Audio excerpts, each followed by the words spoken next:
Muy buenas tardes. Bienvenidos a la Cátedra abierta en homenaje a Roberto Bolaño. Hoy día tenemos una invitada especial. Tenemos desde Estados Unidos, desde el estado de Connecticut, tenemos a Susan Howe. Ella es autora de una veintena de libros de poesía, pero en Chile está disponible en 2 traducciones locales.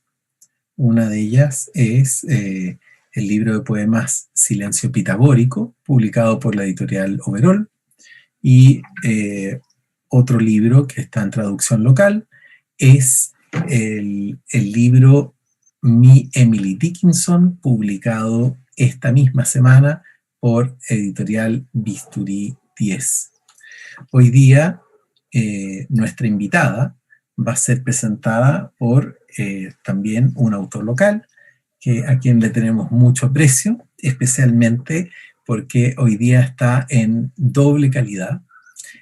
Por un lado como autor para poder presentarla, y también él es el responsable de la traducción de sus poemas. Enrique Winter es poeta, es narrador, es traductor, estudió Derecho, es abogado y magíster en Escritura Creativa por la Universidad de Nueva York. Fundó y actualmente coordina el diplomado en Escritura Creativa de la Pontificia Universidad Católica de Valparaíso. Ha publicado una serie de libros en poesía, como por ejemplo Atar, las naves, del 2003, Rascacielos, 2008, Guía, despacho, Lengua, de señas, y la gentrificación del cielo, en la que compila lo mejor de su obra poética. Eso fue publicado en el año 2018. Es también autor del disco Agua en polvo y de la novela Las bolsas de basura, y ha sido traductor de Dickinson y también sabemos de Susan Howe, de Chesterton, de Larkin y Charles Bernstein. Dejo con ustedes entonces a Enrique Winter. Muchas gracias, Rodrigo, por esa presentación, por hacer esto posible. También a Daniel López, que nos ha asistido. Y por supuesto, una tremenda alegría para mí conocer finalmente a Susan Howe, luego de todos estos procesos de traducción tanto de ella como de Emily Dickinson.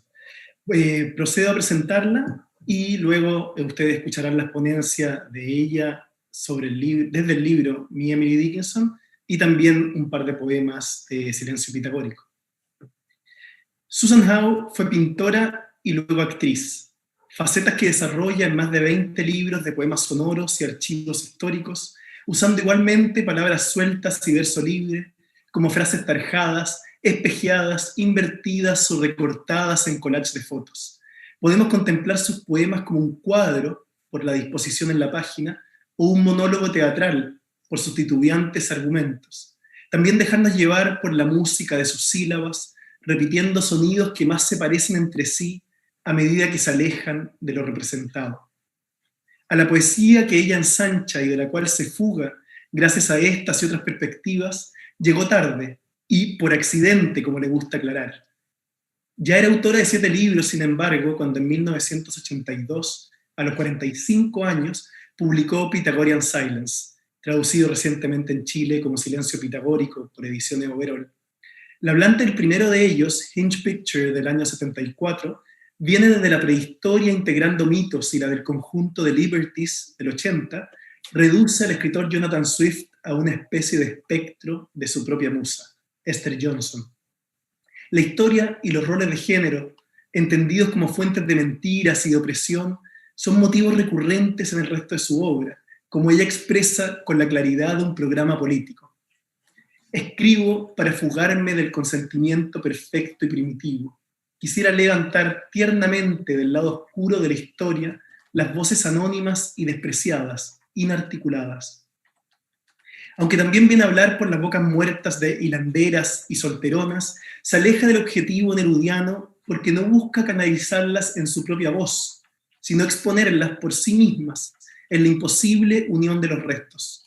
Los testimonios de las víctimas develan así los engaños de las palabras sin necesidad de intervenirlas con juicios condescendientes. En la ficción de las memorias que construyen la historia, Las protagonistas pasan a ser las palabras, y la trama son los flujos inconscientes en los cuales Howe se baña una y otra vez. Su poesía se sirve de la sustracción, porque al borrar los conectores y la posible continuidad de sus ideas, amplía lo que cada lector entiende según sus propias experiencias y conocimientos. Es como si sus poemas hubieran recibido bombas aéreas y leyéramos solo las esquirlas entre los espacios vacíos. Esta fragmentación inunda también sus relatos y ensayos, algunos de ellos ineludibles, como My Emily Dickinson de 1985, que junto con su prefacio para The Gorgeous Nothings del 2012, cambió para siempre la lectura crítica de la fundadora de la poesía estadounidense. Hoy celebramos la publicación de Mi Emily Dickinson en Chile, traducido por Ana Rosa González Matute y editado por Bisturí 10, que, con razón, en su página web lo anuncia como uno de los ensayos más bellos y complejos que una poeta le haya dedicado al trabajo de otra poeta. Detengámonos un poco en el objeto de estudio entonces, la poesía de Emily Dickinson. Inédita en vida, salvo por 12 poemas reproducidos de forma anónima y probablemente sin su autorización, quebró moldes que le valieron ser considerada por quienes los defendían como una colegiala algo idiota, intelectualmente ciega, parcialmente sorda y más que nada muda al arte de la poesía hasta bien entrado el siglo XX. Habrá sido por el miedo a reacciones similares, sumada a nuestros propios conservadurismos, que el traslado de su obra al castellano descartó durante el último siglo el que es quizás el mayor aporte de Emily Dickinson a la poesía universal, la tensión entre la aparente cancioncilla y la densidad de pensamiento, entre lo que oculta y lo que revela. Se ofreció su poesía como la de una mujer romántica y encerrada, loca y dolorosa, blanqueada en un verso que remitía menos al original de lo que lo explicaba. Y en tiempos de pandemia, es la faceta de su encierro la que la hace recobrar importancia mediática, lamentablemente. Quienes la hemos traducido en los últimos 30 años, nos hemos sujetado, por el contrario, a la poética que relevan los ensayos de Susan Howe, anclados en su contexto intelectual, privilegio asignado casi exclusivamente a los hombres. De más está decir que ellos mismos habían decidido los límites gramaticales con los cuales Emily Dickinson rompió, gracias a un zumbido que es molesto para quien no se adentra en él, e hipnótico, hasta gozoso, para quien sí lo hace en poemas y cartas autoconscientes, abundantes en referencias literarias y una búsqueda de verdades donde se mezcla la intuición poética con la observación de campo y diversas ramas de la filosofía, la geología y la biología, por nombrar algunas.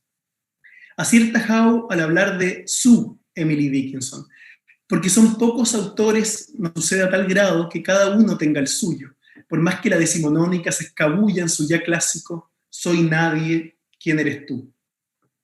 Dickinson altera la apariencia de las cosas y construye el artificio del poema contemporáneo.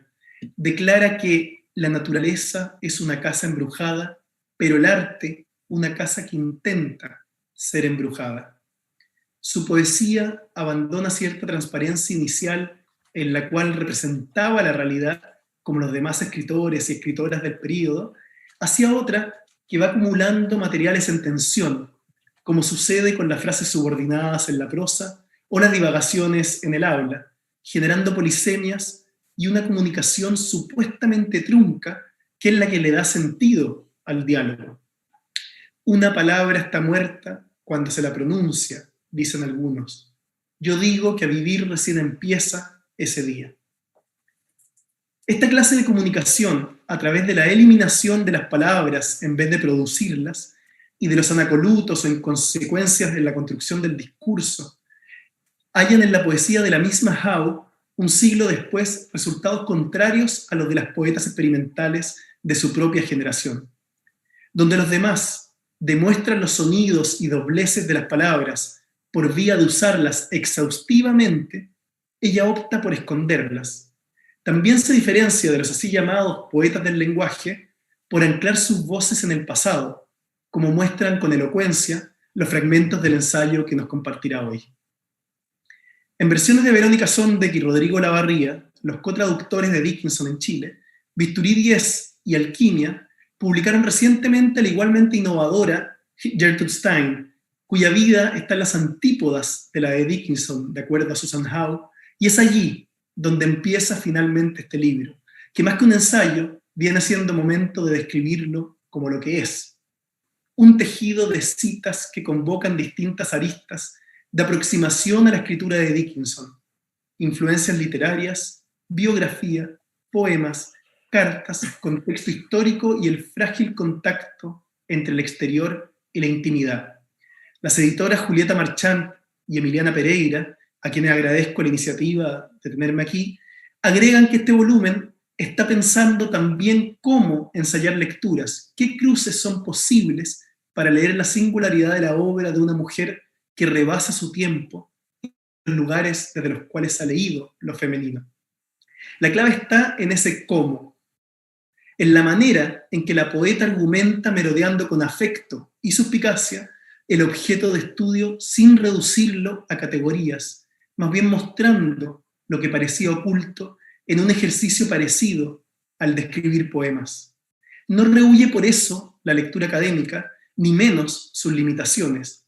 Donde Lean Sisu propone un plan para aquello que la escritura de mujeres hará, a Howe le preocupa que se convierta rápidamente en lo que deba hacer. Algo de extrema actualidad en el debate sostenido durante agosto y septiembre en Palabra Pública y el desconcierto dentro del mundillo literario chileno. Todo plan y contexto delimitan, y desde ellos Howe entra de una vez en materia al relacionar los versos de Dickinson no con su estado marital o anímico, sino con la tradición literaria. Las conexiones entre identidad y memoria y el desarrollo de la conciencia intelectual de la autora estudiada fluyen con espontaneidad gozosa hacia la segunda parte del libro, en que presenta un análisis del poema 754, aquel que empieza con My life had stood a loaded gun, o Mi vida era un fusil cargado. Howe llama arqueología a su esclarecimiento de las referencias rumbo a la arquitectura del sentido que bosqueja desde un poema de Browning y varios momentos de Shakespeare, Brontë y Keats, entre otros. El poema individual pasa a formar parte del poema colectivo de la lengua, y el ensayo un siglo después también, desafiando incluso la manera en que creemos entender lo que leemos. Cierro entonces este breve abrebocas porque, como ustedes, vine a escuchar a Susan Howe y lo hago con sus poemas. Ella opta a veces por difuminar sus unidades, confundiendo los finales de unos con los comienzos de otros, como si se trataran de días y noches en la misma batalla. Nada termina de decirse allí donde el carácter de conversadora define lo femenino y van mayúsculas tras la mordaza. Ante la muerte de un hijo, por ejemplo, y este ejemplo es bíblico, el llanto de la madre silencia vocabularios completos de nombres para las cosas. Aunque escalofriantes, son pocas las imágenes y en su mayoría las repite en la naturaleza. Hablábamos un minuto antes de esta presentación de cómo se adelantaba a toda nuestra preocupación ecológica, que en ese entonces no fue consciente, sino que el poema de algún modo habló por ella, alzando nuevos arquetipos que cambian de sentido cada vez que los usa. Denuncia así la ambigüedad de conceptos que creíamos claros y nos hace dudar de nuestras certezas hasta parecernos peligrosamente autoritarias. En otras ocasiones, el dolor quiebra la sintaxis, pero no sus palabras de amor, sueños y luz, como si solo pudiera sobrevivirnos el lugar común del sentimiento y urgiera recuperarlo con nuevas sutilezas e ironías frente a quienes nos lo robaron. Howe muestra las falancias lógicas que cometemos según cómo ordenamos las palabras y la manera en que éstas sirven a determinadas hegemonías. Redondea las frases como piedras en el agua que las empuja, y cada poema puede ser una poética, veladas alegorías profundamente veladas, dice, con mayúsculas a su arbitrio como las de Dickinson. Al cabo, ambas autoras atentan contra la linealidad de la lectura que reduce la percepción del mundo, cuya perspectiva histórica, tan visitada por Howe, en cambio, permite entender mejor la explotación y las constricciones del presente. Nuestras costumbres y nuestra identidad son consecuencia de la función normalizadora de quienes las predican y algo más inocentes de quienes las practican. Howe solo les quita el velo, y es mucho, con palabras desacopladas y deseos vitales, o les pone otro velo, metafísico y fantasmal. Por último, sus poemas, y es el caso también del ensayo sobre Dickinson, decantan en bloques de palabras sueltas, desarmando la legibilidad que pudimos percibir en un comienzo. Se trata de un viaje en el cual las palabras son las únicas pistas que tenemos, dice ella, y nos pueden fallar, como a los inmigrantes. Cada una de ellas lleva el germen de polisemias como las nombradas para Dickinson y que Howe cultiva con aliteraciones y asociaciones libres. Viene a liberarnos del estrés del sentido, operando sobre todo en las demás dimensiones materiales de la palabra, las que parecieran no comunicar tan claramente, las de la poesía a lo largo de los siglos. Son esas dimensiones las que descubre en Dickinson y las trae tan al frente que ya no podemos esquivarlas. Bienvenida, Susan Howe.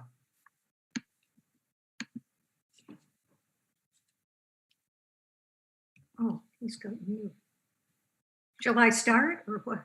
No, muchas gracias, Enrique. Susan, Enrique has done a wonderful introduction to you, and I think that you more than deserve it, and people are waiting for your reading now. Ahora le voy a dar la palabra a Susan para que comience su lectura. So, Susan, you just go ahead. Okay. I'm reading from my Emily Dickinson first, and it's very hard to read it because it's a collage. So many things move into each other, so I've just had to jump around. Emerson said the American scholar must be an inventor to read well. He that would bring home the wealth of the Indies must carry out the wealth of the Indies. Emily Dickinson, across the ocean from George Eliot and Elizabeth Barrett Browning, was isolated, inventing, she and American. Isolation in 19th century England and America was spelled the same way, but there the resemblance stopped.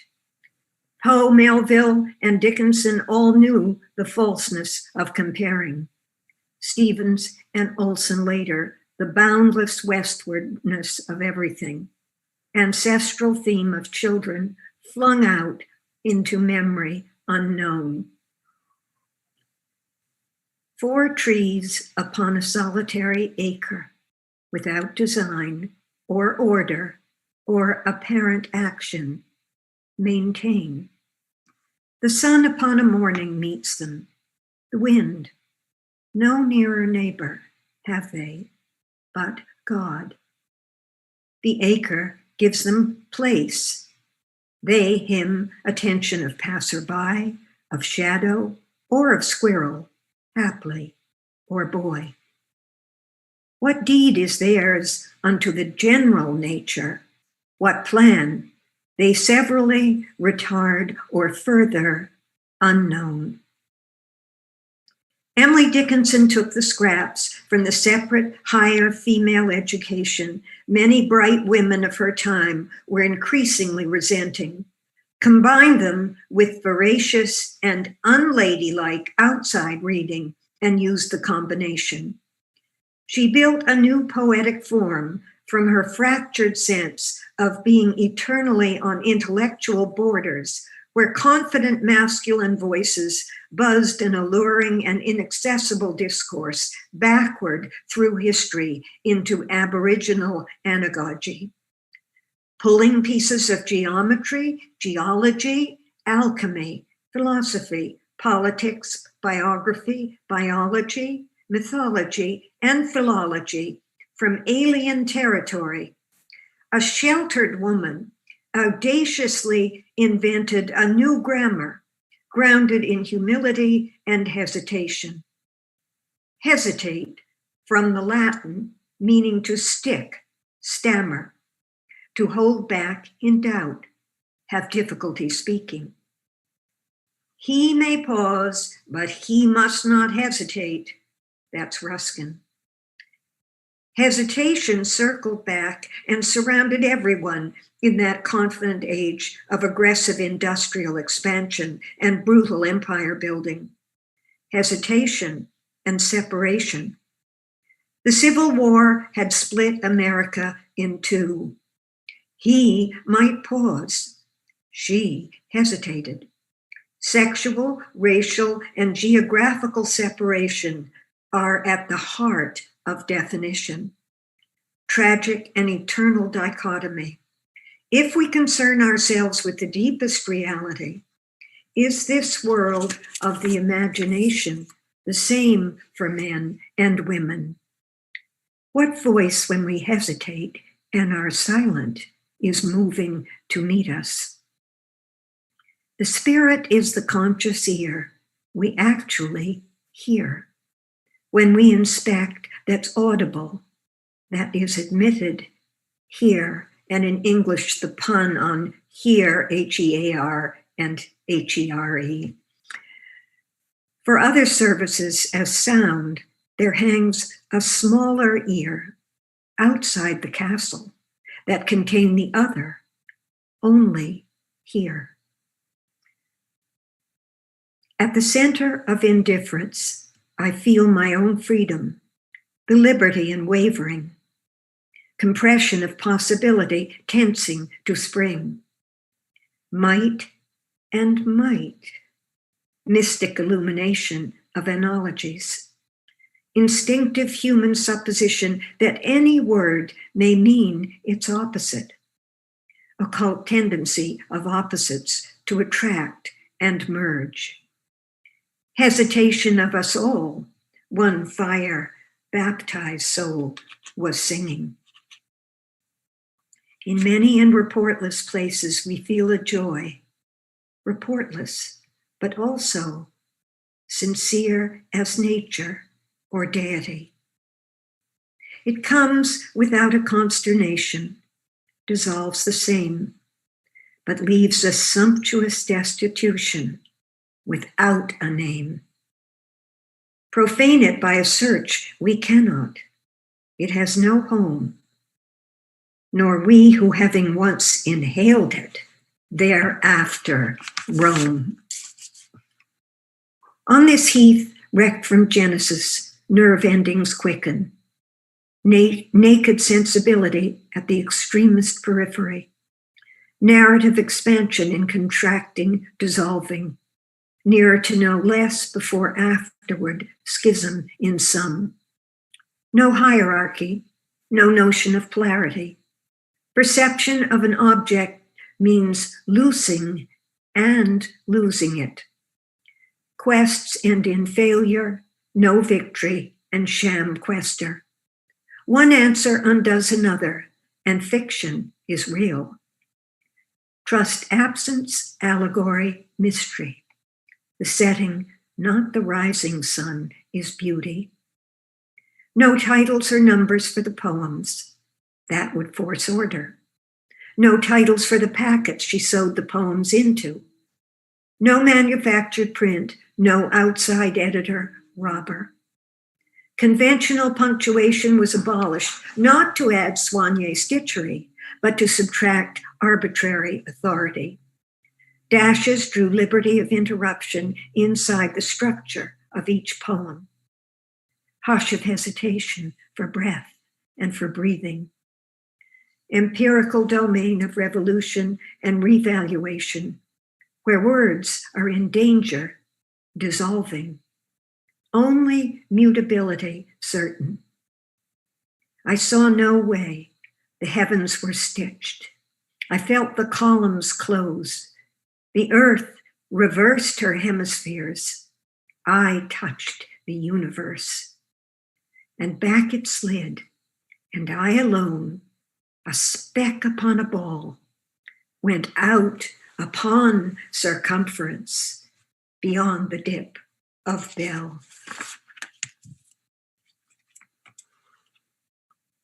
The martyr poets did not tell, but wrought their pang in syllable, that when their mortal name be numb, their mortal fate encourage some. The martyr painters never spoke, bequeathing rather to their work, that when their conscious fingers cease, some seek in art the art of peace. In some sense, the subject of any poem is the author's state of mind at the time it was written. But facts of an artist's life will never explain that particular artist's truth. Poems and poets of the first rank remain mysterious. Emily Dickinson's life was language, and a lexicon her landscape. The vital distinction between concealment and revelation is the essence of her work. And this is from Blake's Jerusalem. For a tear is an intellectual thing, and a sigh is the sword of an angel king. And the bitter groan of a martyr's woe is an arrow from the Almighty's bow. Her intellectual conscience must never be underestimated. A tear is an intellectual thing. Dickinson ignored the worst advice from friends who misunderstood the intensity of her drive to simplicity, and heeded the best, culled from her own reading. Her talent was synthetic. She used other writers, grasped straws from the bewildering raveling of being, wherever and whenever she could use them. Crucial was her ability to spin straw into gold. Her natural capacity for assimilation was fertilized by solitude. The omnivorous gatherer was equally able to reject, to find affirmation in renunciation, and to be herself without, outside authority, eccentric and unique. J. Lida tells us that she marked this passage in her family's 8-volume edition of the comedies, histories, tragedies, and poems of William Shakespeare. Othello 3. He that is robbed, not wanting what is stolen, let him not know it. And he's not robbed at all. Forcing, abbreviating, pushing, padding, subtracting, riddling, interrogating, rewriting. She pulled text from text.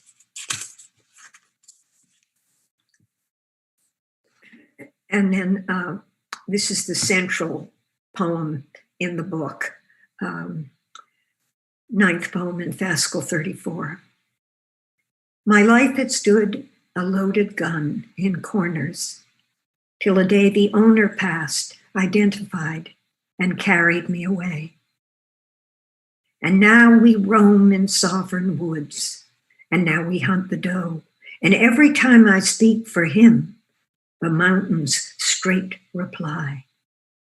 And do I smile such cordial light upon the valley glow?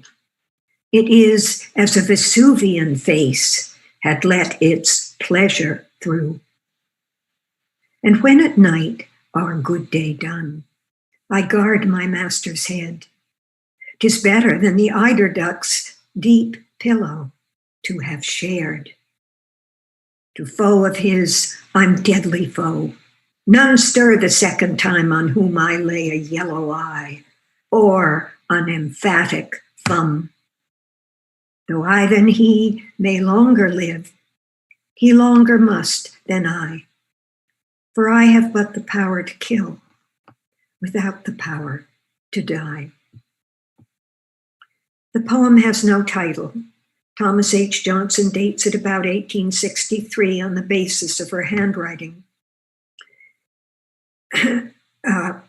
In Ralph Franklin's recent facsimile edition of the 40 fascicles, as Dickinson arranged and bound them, this from the 34th occurs 9th in a series of 18. The fact that my life had stood a loaded gun is placed dead center, may be chance or choice. It consists of 6 4-line stanzas loosely rhymed. Written in the plain style of Puritan literary tradition, there are no complications of phrasing. Each word is deceptively simple, deceptively easy to define. But definition, seeing rather than perceiving, hearing and not understanding, is only the shadow of meaning.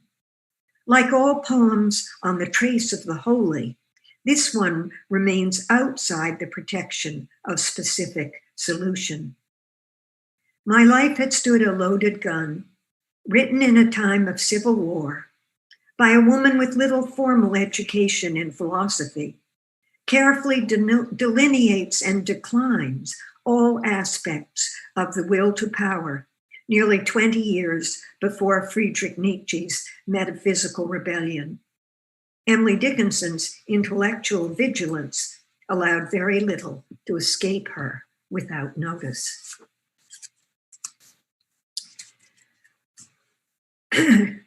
My life had stood a loaded gun. Was written about 11 years after, I left something out, sorry.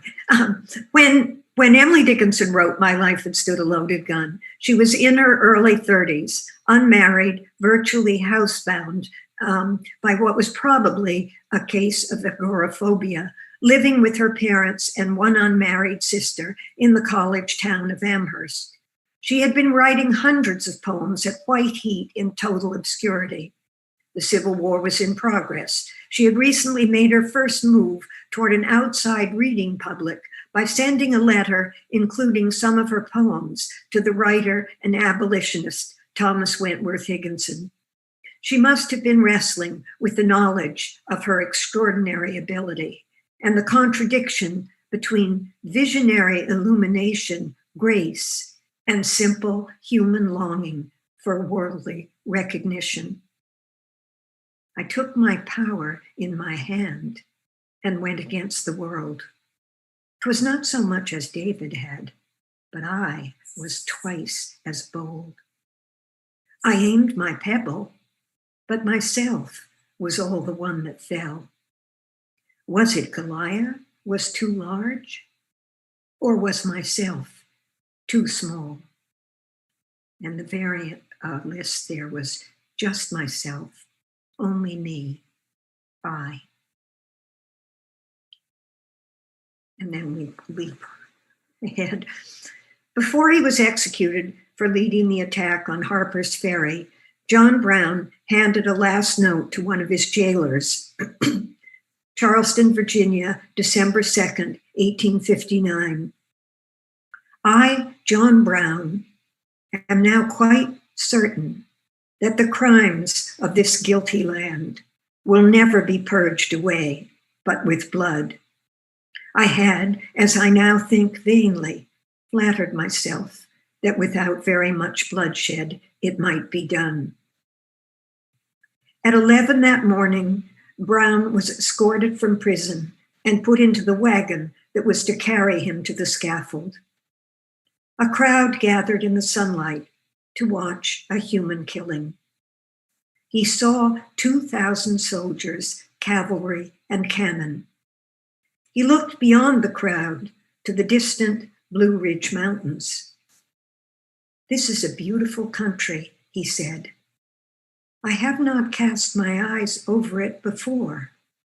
That is, in this direction. Emily Dickinson, who is so often accused of avoiding political issues in her work, certainly did not avoid them here. As she well knew, the original American conflict between idealism and extremism was being acted out again. John Brown was another Puritan zealot invoking Jehovah, set out to fight the Lord's battle, the Bible's way. Liberators and the righteous were, as always, burning, looting, and destroying. Look not to legislators and churches for your guidance, nor to any soulless incorporated bodies, but to inspirited or inspired ones. That's Thoreau had written in the last days of John Brown. This civil war broke something loose in her own divided nature. Now, like Jonathan Edwards, her intellectual forebear, Dickinson explored the links between service and servitude without the locks of custom. Power is a vital necessity for the powerful. They must protect each other at all cost and against all foes. The master makes his worker fear him because of his own fear. The family and woman's position in it, slavery, fate of the eider, are the image of a wide world order. Power of the state corrupts us all. Cold War. A gun is inert matter. Weapons don't fire themselves. Mary Rowlandson's 10-year-old daughter was taken from the door at first by a praying Ind and afterward sold for a gun. Now, Judith, cries Fenimore Cooper's hero, Deerslayer, Hawkeye. We'll see if killdeer isn't kill eagle, too. When I love a thing, I want it, and I try to get it. Abstraction of the particular from the universal is the entrance into evil. Love, a binding force, is both envy and emulation. He, the Puritan God, is a realm of mystery and will always remain unknowable, authoritarian, unpredictable. Between revealed will and secret will, love has been torn in two. A poet's words, like the sun against glass, may recoil false meaning back on herself, artificial definition that smears true light with antic reflection. The end of a poem, like the end of a life, releases language into the sovereignty of abdication. Soft as the massacres of sons by evening sabers slain. Poetry is the great stimulation of life. Poetry leads past possession of self to transfiguration beyond gender. Poetry is redemption from pessimism. Poetry is affirmation in negation, ammunition in the yellow eye of a gun that an allegorical pilgrim will shoot straight into the quiet of night's frame. Child Roland, at the moment of sinking down with the sun, like Phaeton in a ball of flame, sees his visionary precursor peers ringed round him, waiting. To Edward Ned Dickinson, mid-May, 1880. Phoebus, I'll take the reins, Phaeton. Okay. Now, what time? So shall I move straight into reading from Yes. Yes. Perhaps you should go straight. Everyone is listening, and your voice comes across very well. Okay. And they followed most of the text, and it will be much easier now during the poems to follow the text. Yeah. So go ahead. Okay. Wait. Let's give a minute for the technician to set up the text, the poems. Maybe we're going over time, right? I mean, should I cut away what I?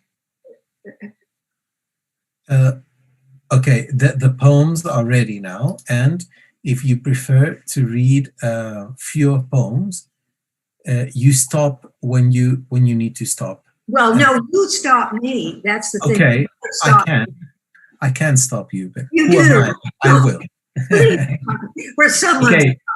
Okay, Susan. So let's do this. read the first 3 poems so that we can have a little time for discussion. Is that okay? Yes, but when you say 3. Oh, yes, I know. Okay, that poses a problem. Okay.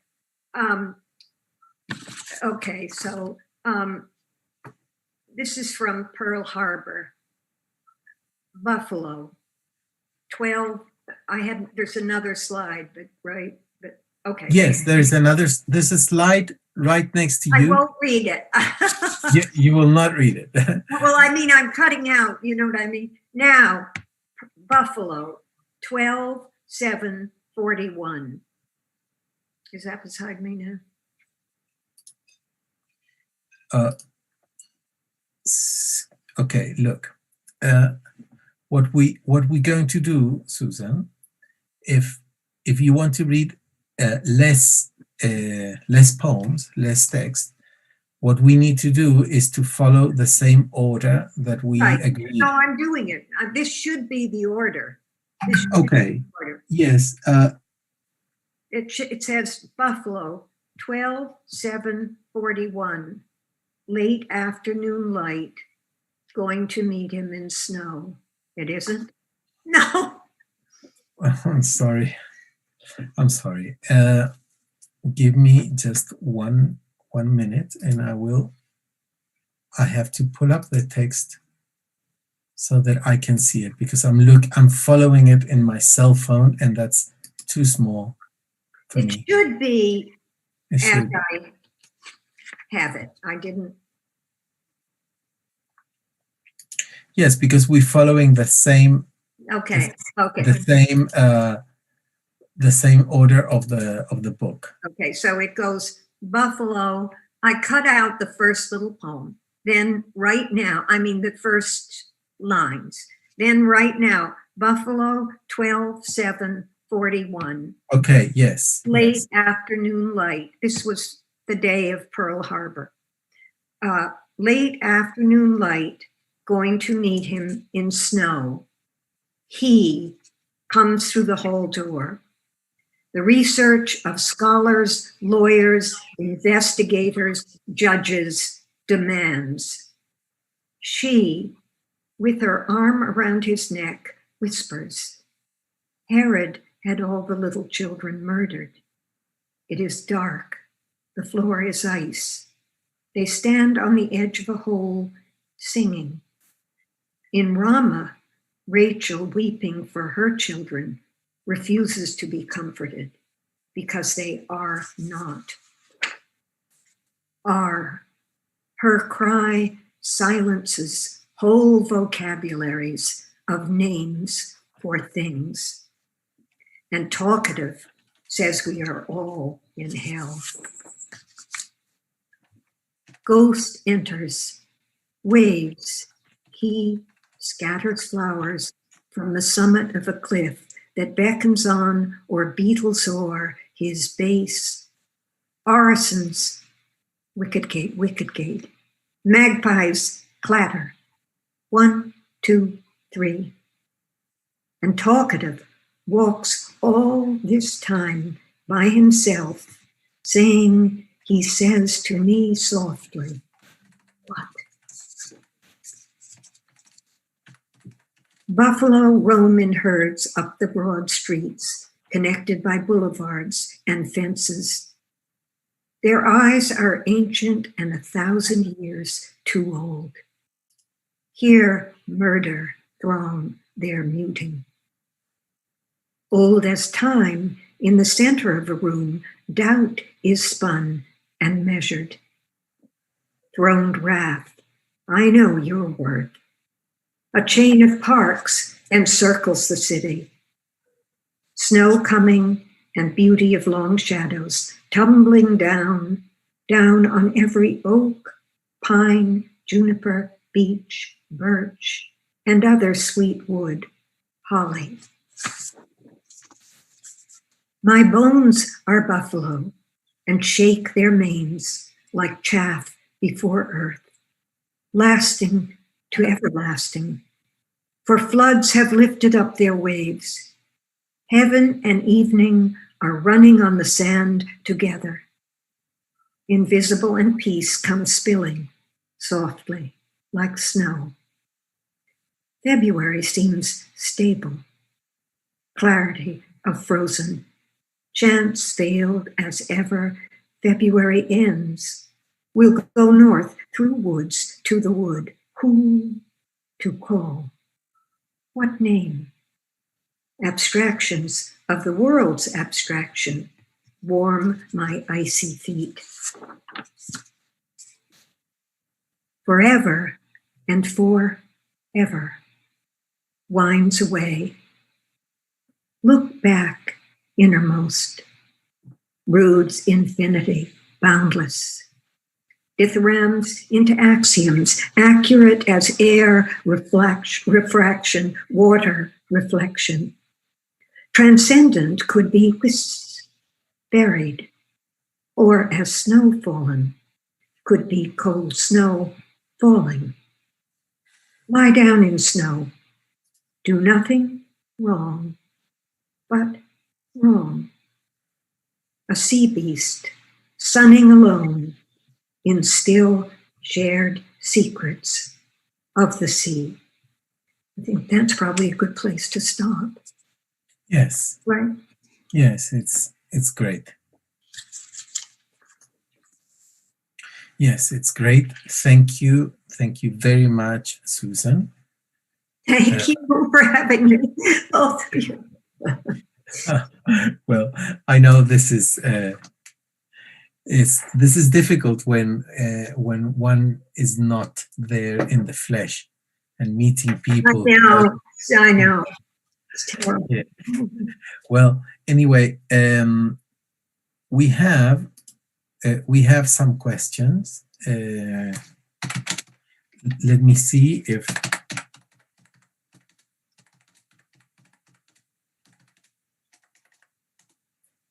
Okay, so we have some questions. What we'll do is the following.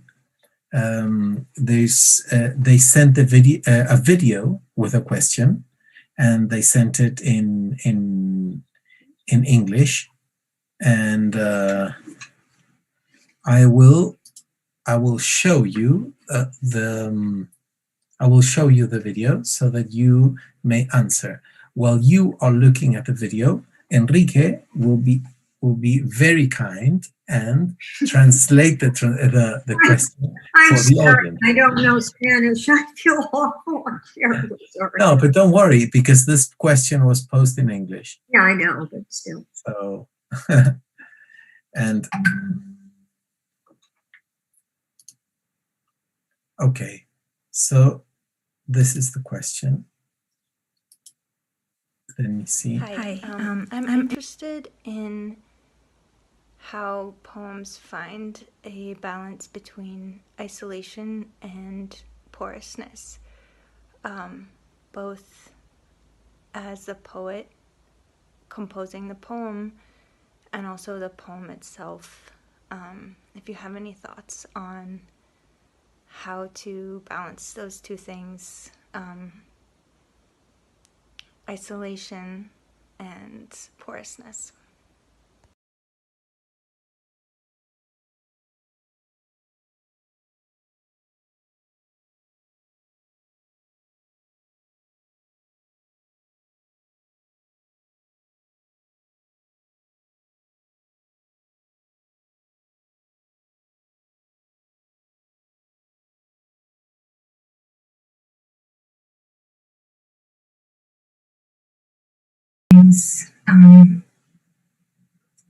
Isolation and porousness.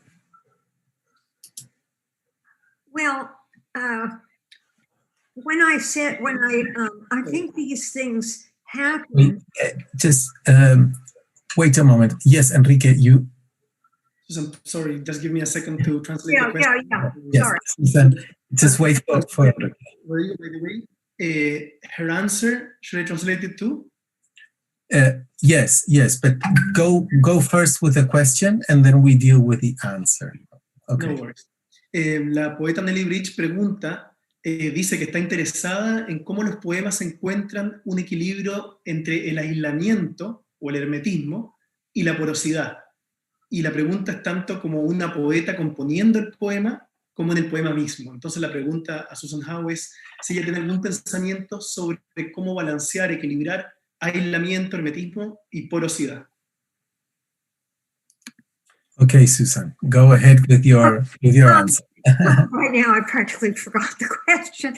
But the thing is, I think these things are, there's chance and coincidence with language. And I do think, like, for instance, when I was reading the Emily Dickinson Here and Here, those two H-E-A-R and H-E-R-E, and then ear is also is the conscious ear in that one poem. I think it comes from sort of outer space, but very particular. I mean, what's fascinating to me is the particular and the universal, and how it's like how are vision and sound one thing. So it's very, I think translation is very difficult, because then there was another word, what's another place might and might in English. Might is to be mighty, and might is, oh, I might do this or I might do that. Well, these are kind of accidental meetings, but they're very precise. And I think they're a gift from outer space. And they're also a gift of the ear and the great gift of language. So I think if you're self-conscious about something like that, it becomes artificial. So the great ability is to mix accident and chance and discipline. There we have it, or don't have it. Okay. Enrique, ¿Rodrigo? ¿Sí? ¿Quieres traducirlo tú o... Voy yo y tú complementas si algo me falta. Perfecto. Muy bien. Adelante. Susan considera que la respuesta a esta pregunta, ¿no? El equilibrio entre el hermetismo y la porosidad, ella la piensa desde la posibilidad, la chance, ¿no? The chance, y la coincidencia, ¿no? Y le parece que en el lenguaje, en cada idioma, está lleno de pequeños accidentes, como por ejemplo hear, de aquí en inglés, y hear, de oír. Y siente que este tipo de situaciones vienen del espacio exterior, ¿no? Tanto en un plano particular como universal. Entonces, para ella, la combinación y el equilibrio está dado por la visión y el sonido de una cosa al mismo tiempo. Para ella, visión y sonido van juntos. Y por eso le parece que la traducción es tan particularmente difícil, porque piensa en otro ejemplo, might, en inglés, que viene también de mighty, alguien poderoso, pero might como alguien que podría hacer algo, que parece casi opuesto. Entonces, por un lado es accidental, pero por otro es muy preciso.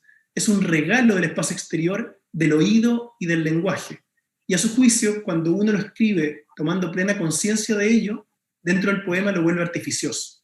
Entonces, más bien la posibilidad de que resulte es una mezcla de accidentes, chances y lenguaje.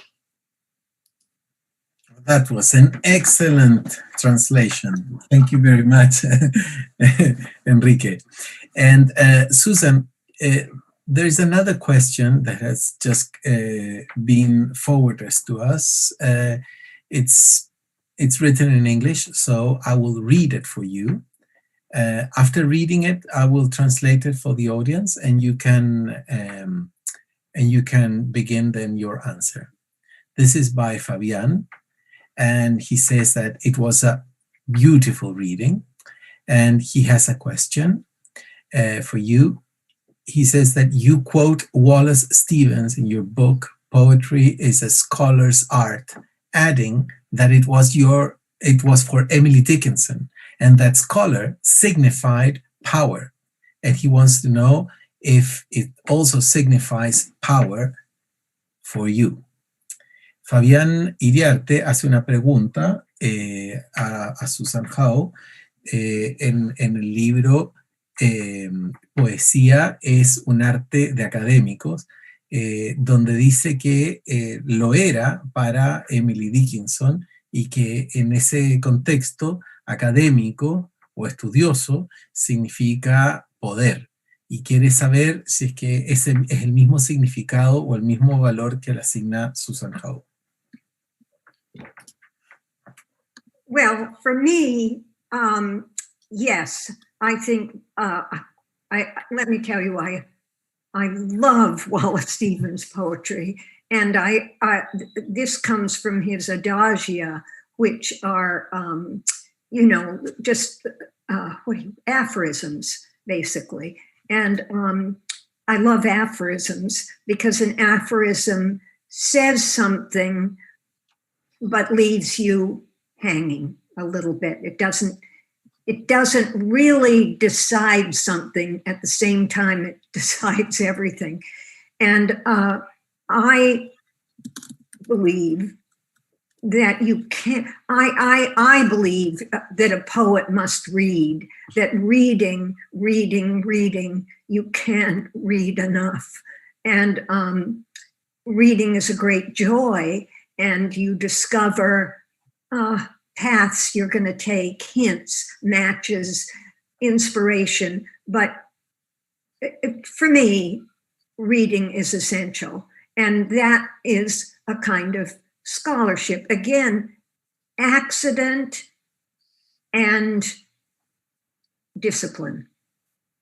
Both things are necessary, but both things are one. So if you want to explore what that is, what I mean by that, which I have no idea what I really mean, you have to keep reading. Okay, that's what Okay. Susan acaba de confesar todo lo que ama a Wallace Stevens y dice que esa cita que usó en su libro y que es una cita sacada de una colección de aforismos de Wallace Stevens y que ella adora a los aforismos porque dicen algo, pero a la vez también te dejan colgado. Dicen sin dictaminarlo todo. El poeta no puede dejar de leer. Dice que no hay lectura que sea demasiada, sino que tiene que continuar leyendo siempre. Es tan necesaria la disciplina como también el azar, y que ella no sabe muy bien qué es lo que quiere decir con eso, pero está segura que aproximándose con más lectura van a poder entender lo que quiere decir ella. Okay. So, well, perhaps, I don't know, do we have time for one? Oh, yes, we do have time for one last question. Let me see. Okay, this is not actually a question, but this is a commentary, but perhaps you would like to expand on this. Somebody says here that the poet makes silk dresses out of worms. Yes. Yes. That is Wallace Stevens. Yes. Okay, so you are in sync with the audience. Okay. So thank you very much. Our hour has just passed, and I would like to thank your patience. This has been a long process, I know, difficult against the odds of technology, but poetry came through, and that's thanks to you. Thanks to your work and to your generosity. Thank you, and I thank everybody and the comments. Very good, very interesting. Mm-hmm. So thank you. Mm-hmm. Y muchas gracias a Susan Howe. Ella tuvo que enfrentar una serie de obstáculos tecnológicos para estar acá, pero fue perseverante y triunfó con su poesía. Y eso es gracias a ella. Y también quisiera extender el agradecimiento a los dos traductores que han permitido que nosotros podamos leer a Susan Howe aquí en Chile, uno de ellos aquí presente, que tuvo la gentileza también de hacer la presentación hoy en día. Muchas gracias, Enrique Winter. Okay, thank you very much, Susan Howe, and thank you very much, Enrique. And well, we'll wait for more books translated into Spanish, signed by Susan Howe. Oh, thank you. Bye. Okay, hasta luego.